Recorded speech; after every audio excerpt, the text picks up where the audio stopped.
La familia no podía solventarle un tratamiento porque era una familia humilde. Pero me llamó mucho la atención, hermanos, que en una entrevista, cuando estaban hablando acerca de él y comparándolo con las grandes figuras del fútbol, Pelé, Maradona, su paisano,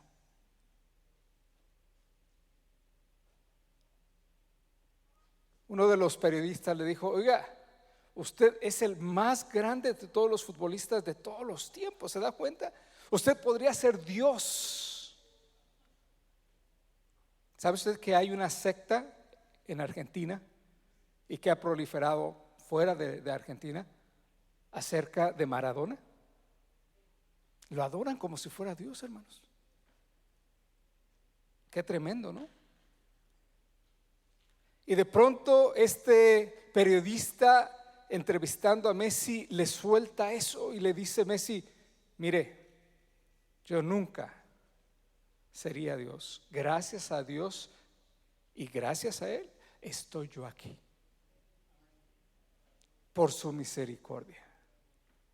Pero yo no puedo ser Dios. Reconozco que Dios ha hecho un milagro en mi vida, pero yo no soy Dios. Hermanos, la gente trata de cambiar los conceptos bíblicos, en este caso del concepto milagro. Y estamos aquí delante de uno de los milagros más conocidos posiblemente en los evangelios. Un milagro que involucra al Señor Jesús y varios de los que llegarían a ser sus discípulos. Pero vamos viendo un poquito, hermanos. Déjenme hablarles un poquito acerca del trasfondo. La fama, hermanos, de Jesús comenzaba a crecer porque Él había sanado enfermos, había liberado endemoniados y estaba predicando el reino de Dios. De hecho, la gente decía: nadie ha predicado, nadie ha enseñado con la autoridad que este hombre lo hace. Por eso le llamaban maestro, rabí o raboni. Por eso reconocían que él venía de parte de Dios, porque no puede ser que un hombre pecador, como lo acusaban los religiosos de su tiempo, pudiera hacer los milagros que él hacía si Dios no estaba con él. Si usted recuerda, y por ahí lo hemos mencionado en alguna otra meditación, incluso dijeron: no, lo que sucede con Jesús es que por el poder de Belcebú, por el poder de Satanás, es que libera a los endemoniados. Y les dijo Jesús: momento, si Satanás se levanta en contra de Satanás, ¿qué va a pasar? Una casa dividida no prospera. Y eso es una verdad universal, hermanos.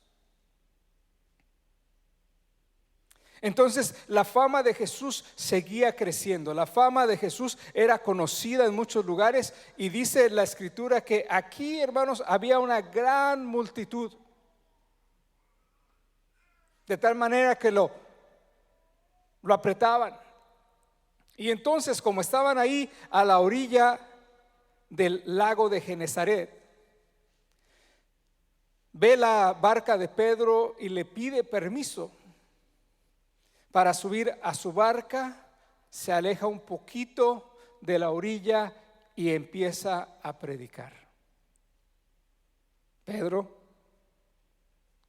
estaba ahí sentado en la barca porque él fue el que se encargó de mover la barca hacia atrás y tratar de que no se alejara más.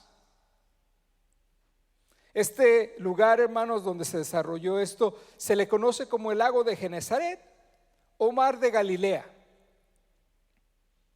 Este lugar de agua recibía esos dos nombres, y de hecho era más conocido el mar de Galilea que el lago de Genesaret.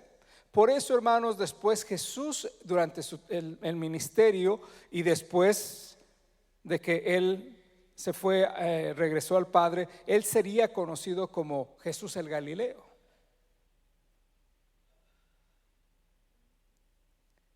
porque fue precisamente ahí donde se desarrolló todo esto. Pero ¿qué es lo que le dice? ¿Qué es lo que sucede en este pasaje? Vamos nuevamente a los versículos 4 y 5, hermanos, porque yo le he puesto esta meditación: vamos a pescar. Dice el versículo 4: cuando terminó de hablar, dijo a Simón: boga mar adentro y echad vuestras redes para pescar. Respondiendo Simón le dijo: maestro, toda la noche hemos estado trabajando. Pedro, hermanos, había aprendido a pescar desde pequeñito. Era la tradición en el pueblo de Israel que los hijos aprenden los oficios de los padres. De tal manera que aún pequeños, a los 7, 8 años, ya el niño empezaba a ayudarle al papá en el oficio que él desarrollaba. Jesús aprendió la carpintería, si usted también recuerda, ¿verdad? Era conocido como el hijo de José el carpintero. Y su profesión hasta los 30 años fue ser carpintero, ahí en Nazaret. Entonces Pedro tenía años, hermanos, de experiencia en el lago, en el mar de Galilea. Él, junto con su hermano Andrés y algunos otros de los pescadores que estaban ahí, habían pasado toda la noche, hermanos, trabajando. El mejor tiempo para la pesca en ese lugar es precisamente en la noche. Estaban desvelados, estaban cansados y, por qué no decirlo, también frustrados. Imagínense cómo se sentiría usted que se va a trabajar toda la noche y no pesca nada. Es más, no pesca ni un resfrío. Estaban cansados. Seguramente lo que querían hacer era terminar el día lavando sus redes, remendándolas, porque había que lavar y remendar las redes para tenerlas listas para la noche siguiente. Pero después de lavar y remendar había que ir a casa y descansar, comer un poco y acostarse a dormir, porque en la noche era nuevamente el horario de trabajo. Hermanos, Jesús ya conocía a Simón. Este no era el primer momento en que se encontraban ellos. Ahí en el mismo Evangelio según San Lucas, capítulo 4, versículos 38 al 39, no vamos a leerlo, ¿verdad? Pero si usted tiene curiosidad y usted quiere leerlo en casa, haga la anotación ahí. Jesús ya conocía a Simón porque había estado en su casa e incluso había sanado a su suegra. Cuando llega Jesús a la casa de Pedro, se da cuenta que la suegra está muy enferma. Dice la escritura que tenía hasta fiebre.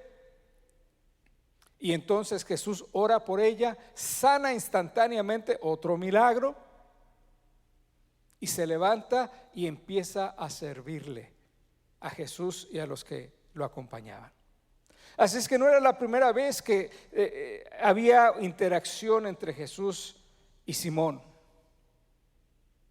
Es más, de hecho, en el Evangelio según San Juan, si usted va al capítulo número 1, versículos 40 y 42, ahí tenemos, hermanos, donde Andrés, que era uno de los discípulos de Juan el Bautista, ¿se acuerda usted de Juan el Bautista? El primo hermano de Jesús, ¿verdad? Que empezó el ministerio saliendo como una voz que clama en el desierto.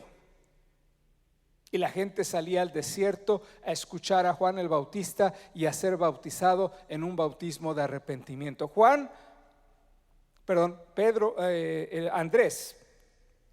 Andrés, el hermano de Pedro, ahí en el Evangelio según San Juan, nos relata que era uno de esos hombres que habían estado escuchando a Juan el Bautista, se habían unido a su grupo, pero también ellos estaban presentes cuando llegó Jesús a ser bautizado y Juan declaró: he aquí el Cordero de Dios que quita los pecados del mundo.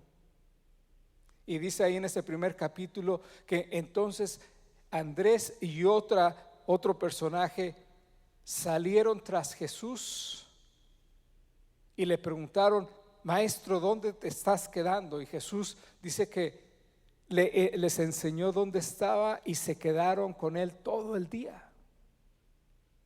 Jesús estuvo enseñándoles las escrituras, Jesús estuvo hablándoles acerca del reino de Dios. ¿Y qué es lo que hace Andrés, hermano? Al día siguiente lo primero que hace Andrés es ir a buscar a su hermano Simón, que después sería llamado Pedro, y lo trae a Jesús. Y precisamente en ese sí es el primer encuentro entre Jesús y Simón. Y en ese mismo primer encuentro él dice: de ahora en adelante tú serás Kefas. En nuestros evangelios y con nuestro español diríamos Cefas, pero en realidad es un sonido de K. Sería Kefas. Te digo que tú eres Kefas, serás llamado Kefas, que traducido al griego era Petros o Pedro en español. Así es que Jesús ahí mismo lo bautiza como: tú eres esa pequeña piedra, tú eres Petros. Y ahí, hermanos, comienza la relación entre Jesús y quien sería llamado de ahora en adelante Pedro. Pero eso, hermanos, solamente es a manera de trasfondo, y que podamos entender cómo Jesús ya estaba en relación con Simón en este momento. Y Simón, ¿verdad?, de una manera muy respetuosa le dice: maestro, la verdad es que ya estamos cansados, mira, trabajamos toda la noche, no pescamos nada, pero mira, nada más porque eres tú, nada más porque tú lo pides, lo vamos a hacer. Fíjese lo que pasa en el versículo 5, dice que fueron. ¿Y qué pasó, hermanos? En el versículo 6 dice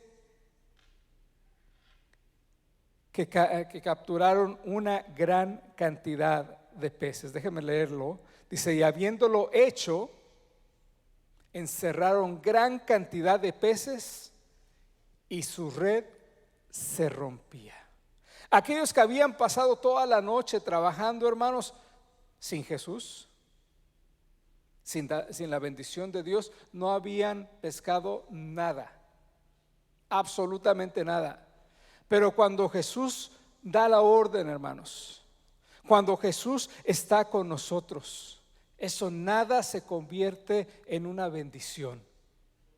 Y no es cualquier bendición, hermanos, dice la Escritura, dice que fue una gran bendición.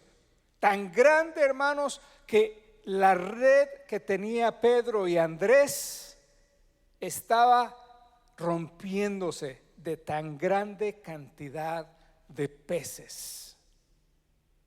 Tuvieron que llamar a los otros para que les ayudaran, pero eso lo vamos a ver un poquito más adelante. Dice el versículo 7, hermanos, que entonces hicieron señas a los compañeros que estaban en la otra barca para que viniesen a ayudarles, y vinieron y también llenaron la otra barca. De tal manera que, ¿qué, hermanos?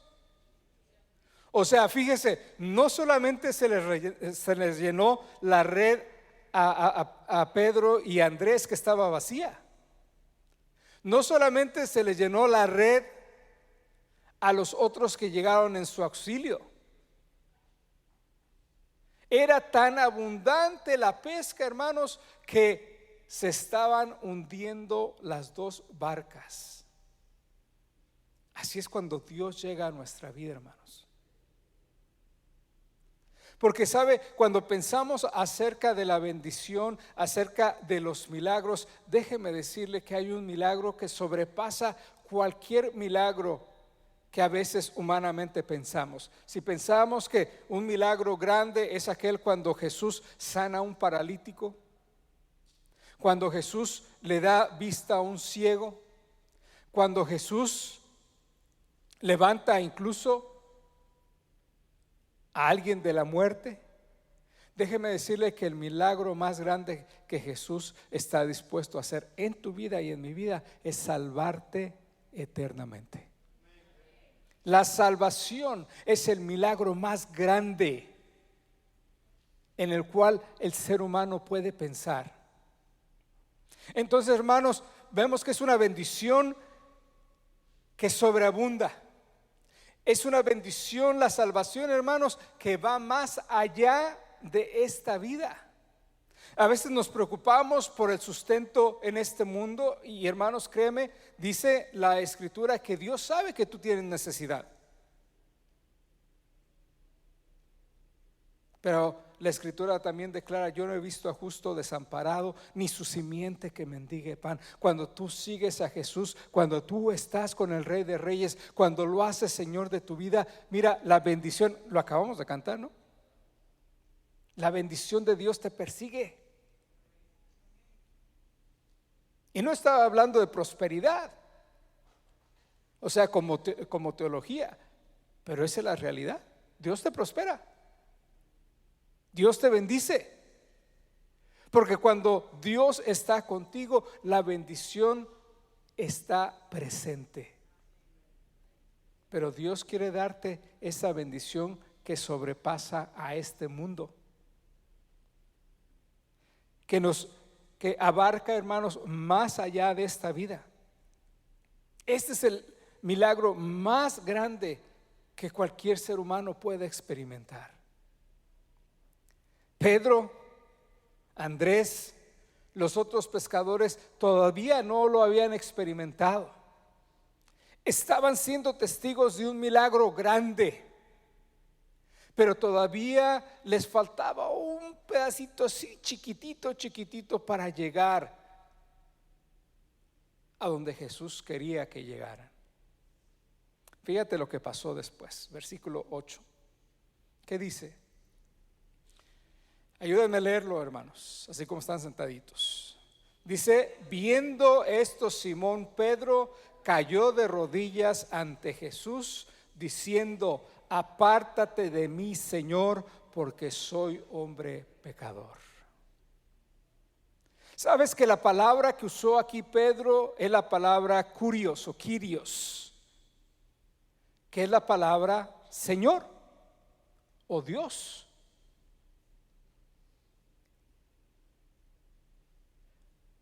Lo que sucede aquí, hermanos, podríamos llamarle el momento de conversión en la vida de Pedro.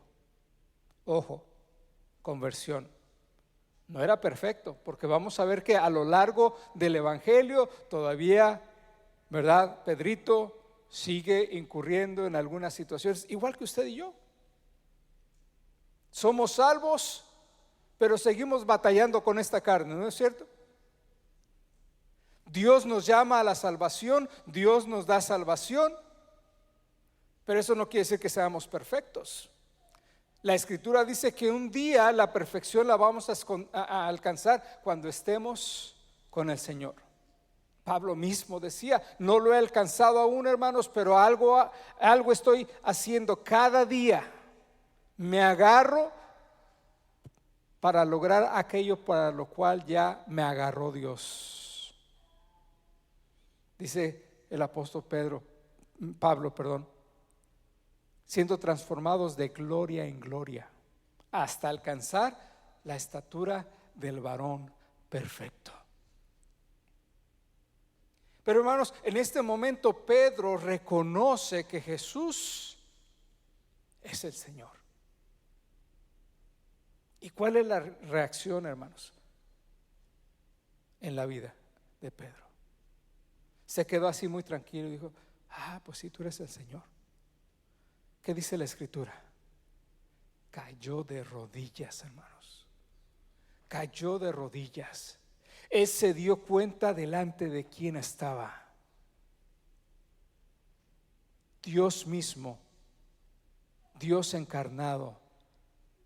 El apóstol Juan lo describe como aquel verbo que se hizo carne, aquel verbo que estaba con Dios y que era Dios. Se humanó y vino a este mundo. Y en este momento, hermanos, Pedro reconoce de rodillas que Jesús es el Señor, que Jesús es Dios mismo, y por eso usa esta palabra Kyrios. Apártate de mí, Señor, porque soy pecador. Hermanos, la primera reacción en nuestras vidas debe de ser reconocer nuestro pecado. En segundo lugar, reconocer la santidad de Dios, reconocer la grandeza de Dios, reconocer la presencia de Dios. Fue lo que llevó a Pedro a caer de rodillas e incluso decir: apártate, Señor, no soy digno. Lo que Pedro está aquí diciendo no es: vete, Señor, no te quiero. No, es: Señor, por favor, apártate, porque yo soy pecador. Yo soy indigno de que tú estés aquí enfrente de mí. Yo soy indigno de que tú estés estableciendo una relación conmigo, Señor. Yo no soy quien. Cae de rodillas, reconoce a Jesús como el Señor. ¿Y qué dice? Vamos al versículo 10b, la segunda parte del versículo 10. Dice: pero Jesús le dijo a Simón: no temas, no temas. Si usted recuerda, hermanos, cuando aquellos hombres tuvieron encuentros con seres celestiales, incluso con ángeles, ¿cuál fue la primera cosa que los ángeles le decían a la gente? El ángel de Jehová también, ¿qué les decía a la gente? No tengas temor. Hermanos, es que estar delante de la presencia de Dios es temible. Temible en el sentido de que Él es santo. Temible en el sentido de que nosotros somos pecadores.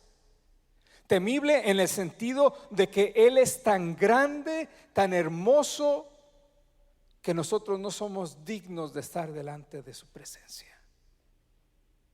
Pero Jesús le dice: no temas, no temas. Desde ahora serás, ¿qué, hermanos? Pescador de hombres. Hasta ese momento, hermanos, desde una perspectiva muy humana, Pedro había seguido los pasos de su papá. Había aprendido el oficio de la familia.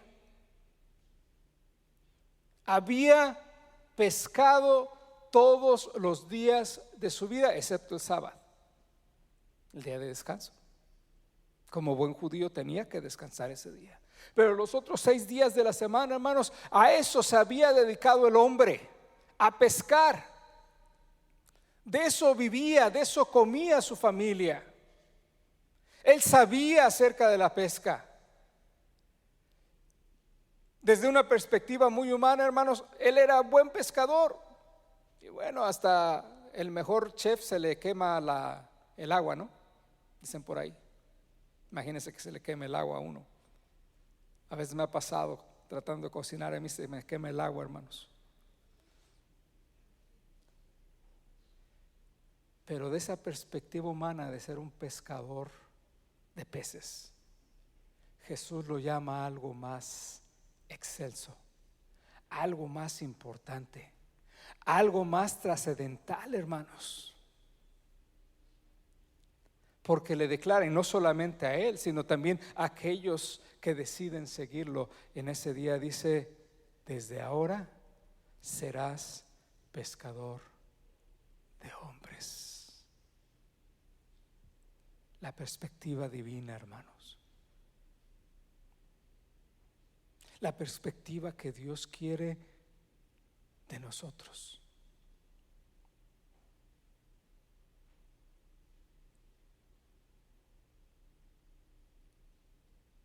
¿Sabes que Dios te amó tanto que preparó todo lo necesario para que tú vinieras a ser uno de sus hijos? Para que tú vinieras a ser parte de su familia y fueras parte de la iglesia el día de hoy. ¿Para qué, hermano? ¿Te has preguntado para qué? El por qué te lo puedo decir desde ya: porque Él te ama. Hace rato escuchamos el versículo, ¿no? En el tiempo de adoración, porque de tal manera amó Dios al mundo.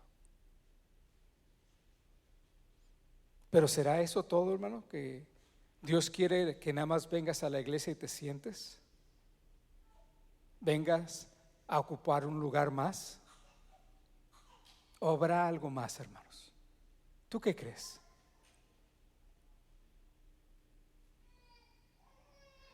¿Para qué te salvó Dios? Pastor Enrique, pues para tener vida eterna. Bueno, eso es una consecuencia, ¿verdad?, de la salvación. El perdón de pecados y la vida eterna. Pero ¿para qué, hermano? Para que tú seas también pescador de hombres. El cristiano, hermanos, tiene que dar frutos. La Biblia nos habla de que aquel que cree en el Señor Jesucristo, Dios le ha dado dones y empieza a desarrollar esos dones y entonces da fruto. Y el llevar el mensaje del Evangelio no es un don, es un privilegio y es un mandato. El día de hoy, hermano, hermana, igual que a Pedro en esa ocasión y a los que lo acompañaban en ese día, nos está diciendo lo mismo: te quiero hacer pescador de hombres y mujeres. La razón de que tú seas salvo es para adorarme, pero la forma en que me vas a adorar también es a través de pescar hombres y mujeres. Yo les he preguntado a los grupos de discipulado que hemos tenido: ¿estás dispuesto a abrir tu casa? ¿Estás listo para abrir tu casa para que más gente conozca del Evangelio? La respuesta ha sido: sí, estoy listo. Yo creo que este es el momento, hermanos.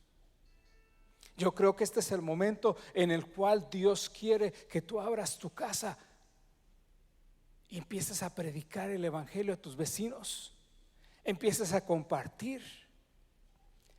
Y mire, usted no ha estado, los que no han estado en el discipulado no han escuchado lo que se ha dicho, pero algunas de las preguntas son las que usted tendría. Preguntas tan sencillas como: ¿y qué les platico? ¿Qué les comparto? ¿Qué les predico? Cada discipulado son 13 semanas, cada semana es un tema. Para aquellos que ya se graduaron de 2 discipulados, ya son 26 temas. ¿Cuántas semanas tiene el año, hermanos? 50. Qué bueno, rápido, ¿eh? ¿Y cuántas son 26 semanas de 52? La mitad. Así es que, hermano, si tú ya has pasado por el discipulado, por lo menos, fíjate bien, por lo menos tienes medio año ya de enseñanza para las personas nuevas.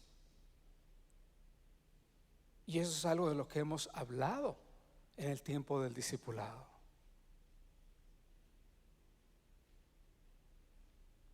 Ahora, a lo mejor tú no has tenido oportunidad de venir al discipulado, pero ¿cuántos años ya llevas en el Evangelio? A lo mejor el tiempo que tú ya has pasado en la iglesia, lo que has aprendido a través de los sermones, a través de la vida, a través de la relación personal con el Señor Jesucristo, a lo mejor ya te capacitó.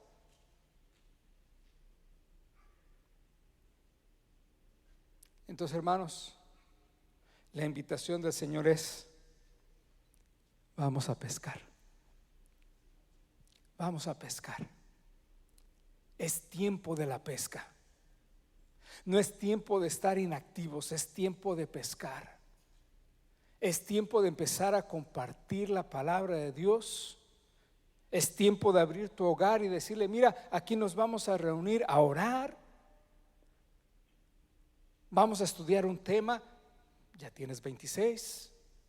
Y si tú no has tenido oportunidad de ser parte del discipulado, dices: pues pastor, la verdad es que pues sí, tiene lógica lo que usted dice, pero yo no he estado en el discipulado. Bueno, entonces la pregunta es: ¿y qué pasó? ¿Qué vas a hacer la próxima vez que se abra un discipulado? ¿Vas a decir sí o no? ¿O quieres seguir pescando peces nada más? Porque, ¿sabes? Podemos seguir pescando peces. Pero Pedro y los otros discípulos fueron llamados a algo más, a una tarea superior, más sublime, una tarea que redunda en bendición de vida eterna, cuando nosotros compartimos la palabra. Déjame terminar con esto. Versículo 11. ¿Cuál fue la respuesta de los pescadores de ambas barcas, que fueron testigos del milagro, que habían pasado toda la noche sin pescar nada, pero Jesús da la orden y entonces las barcas casi se les hunden de tanta abundancia de peces? Aquellos a los cuales Jesús les dice: desde ahora tú serás pescador de hombres. Ayúdame a leer la respuesta que le dieron, hermanos. ¿Qué dice? Y cuando trajeron a tierra las barcas, dejándolo todo, le siguieron.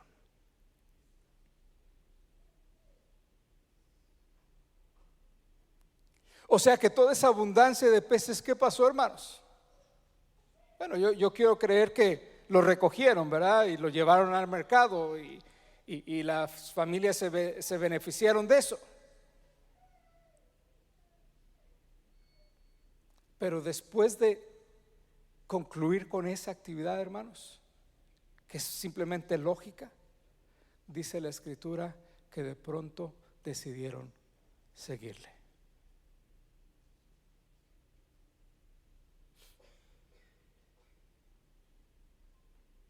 Y ahí, hermanos, surgen 4 de los 12 discípulos del Señor Jesucristo. Una tercera parte de sus discípulos sabían lo que era pescar, pero todos los 12, toda la iglesia, todos nosotros, hermanos, somos llamados a ser pescadores de hombres. Todos nosotros somos llamados a ser parte de la obra que está Dios haciendo, queriendo hacer en la vida del ser humano. Porque sabes, al igual que tú y yo, sin Cristo, yo no tenía nada. Yo iba camino directito al infierno, porque yo no conocía a Jesús como mi Salvador personal. Yo tenía una religión, yo tenía una tradición y la defendí, hermanos. Si me tocaba defenderla, la defendía. Pero ¿sabes qué? Dios me enseñó que su amor, su gracia, su perdón no es igual a mi tradición en la cual yo vivía, y que Dios me estaba llamando. Y seguramente tú has experimentado algo parecido, que Dios te ha llamado de tu antigua forma de vivir la vida para ahora ser parte de su familia, para el día de hoy ser parte de su pueblo. La pregunta con la que me gustaría dejarte cuando salgas de estas puertas y regresemos al lugar que Dios originalmente le había dado a la iglesia de Shaddai. La pregunta con la que yo quiero que tú salgas de aquí es: ¿qué estás dispuesto a hacer? ¿Va a seguir siendo lo mismo? ¿Voy a llegar nada más a calentar la banca? ¿Voy a llegar nada más el domingo? ¿O me voy a involucrar más en la obra de Dios? voy a obedecer la palabra del Señor. Voy a ser pescador de hombres.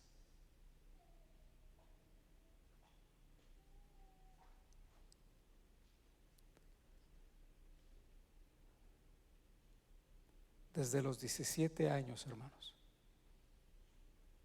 Ya voló el tiempo, ¿verdad? Uy, hermanos, si les platico.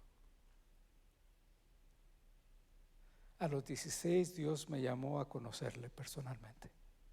A los 17 Él me llamó a servirle. Y no entendí muchas cosas, hermanos. Y cometí muchos errores. Pero el no seguirle no fue uno de esos errores. ¿Sí me explico? El no seguirle no fue uno de esos errores que he cometido. El seguirle ha sido lo mejor que me ha sucedido en la vida. El obedecerle es lo mejor que te puede pasar. El obedecerle es lo mejor que te puede pasar. Así es que por favor, no eches esto en saco roto.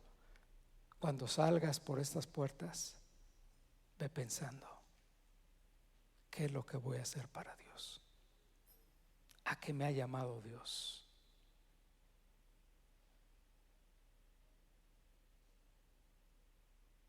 Y si Dios te llama a abrir las puertas de tu casa, ábrelas. Si Dios te llama a hablar con tus vecinos después de muchos años quizá de que los conozcas, habla con ellos. Y aquellos amigos, amigas que nos visitan el día de hoy, yo tengo otra pregunta para ustedes. ¿Han conocido ustedes al Señor Jesucristo como su único y suficiente Salvador? Si es así, los felicito. Sigan adelante con el Señor, porque también la invitación de ser pescadores de hombres es para ustedes. Pero si no lo han conocido personalmente, si no han tenido esa oportunidad, a lo mejor han escuchado antes del mensaje del Evangelio y no han tenido oportunidad de abrir sus corazones, yo les invito a que este día lo hagan, porque este es el día de salvación. Este es el día en el cual Dios quiere que nosotros no salgamos igual que como entramos por esas puertas, sino que de ser criaturas de Dios salgamos como hijos de Dios por esas puertas. Inclina tu rostro, vamos a orar. Padre, te damos muchas gracias. Gracias que el día de hoy tú nos invitas a ser pescadores de hombres. Gracias, Señor, que en este día tú nos invitas, Señor, a ser parte de ese equipo de hijos e hijas tuyas, llamados a un propósito bien claro, bien definido. Señor, en primer lugar quiero orar por aquellos que quizá no te conozcan aún, que yo sé que no hay casualidades y que si tú les permitiste venir el día de hoy es porque tú querías que ellos escucharan el mensaje de salvación, que ellos escucharan que Jesús les ama tanto, que Él decidió dejar el cielo, decidió renunciar temporalmente a todo lo que Él tenía en el cielo para venir y ser un ser humano, hacerse humano, encarnarse, como dice la Escritura, vivir durante 30 años, iniciar un ministerio que terminó humanamente hablando ahí en la cruz del Calvario, muriendo por todos y cada uno de nosotros y resucitando al tercer día. Gracias, Señor Jesús, porque cuando tú estabas colgando de ese madero y en el último aliento, Señor, tú dijiste: he terminado, consumado es. La obra, oh Padre, por la cual tú me enviaste, que es el pagar con mi sangre el perdón de pecados de la humanidad, lo he terminado. Esa verdad no fue nada más hace 2000 años, sigue hasta nuestros días. Él quiere que tú seas salvo. Él quiere que tú abras tu corazón reconociendo tu pecado y le recibas a Él y le digas: Señor, perdóname. Así como Pedro le dijo: perdóname, Señor, apártate de mí. Que tú también le digas: Señor, perdóname, me he equivocado, he pecado en contra de ti. Ahora entiendo, Señor, tu gran amor. Entiendo que Jesús lo dio todo por mí. Señor Jesús, perdona mis pecados. Ven a mi vida, cámbiame, transfórmame y hazme también a mí un pescador de hombres, así como tú has llamado a tus hijos al ministerio. Iglesia El Shaddai, Dios quiere continuar bendiciéndote en ese lugar a donde vas a regresar, y desde ahí te va a seguir usando para su honra y su gloria. Él te ha llamado a ser pescador y pescadora de hombres y de mujeres. ¿Qué estás dispuesto a hacer? ¿Qué estás dispuesto a hacer? Dice el Señor.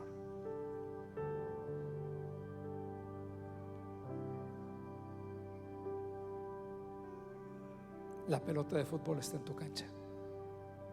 Ahora te toca a ti. ¿Qué vas a hacer? Señor, que podamos ser hombres y mujeres fieles. Señor, ayúdanos. Disipa nuestras dudas, Señor. Toca nuestros corazones, límpialos, Señor. Necesitamos de ti, Señor Jesús. Si hay algo que no está de acuerdo a tu voluntad en mi vida, Señor, perdóname, transfórmame con tu Espíritu Santo.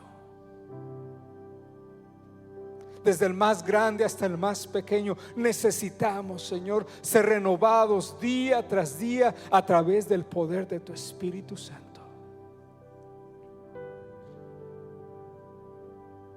Ayúdanos a hacer la obra a la cual tú nos has llamado, porque tú lo has prometido, que recibiríamos poder cuando viniera el Espíritu Santo sobre nosotros, y te seríamos testigos. Y tú lo prometiste diciendo: y he aquí, yo estoy con vosotros todos los días hasta el fin del mundo. Gracias, Señor. Bendito seas, alabado sea tu nombre, en el nombre de tu precioso Hijo, nuestro Salvador y Redentor, Cristo Jesús. Amén. Dios les bendiga, hermanos.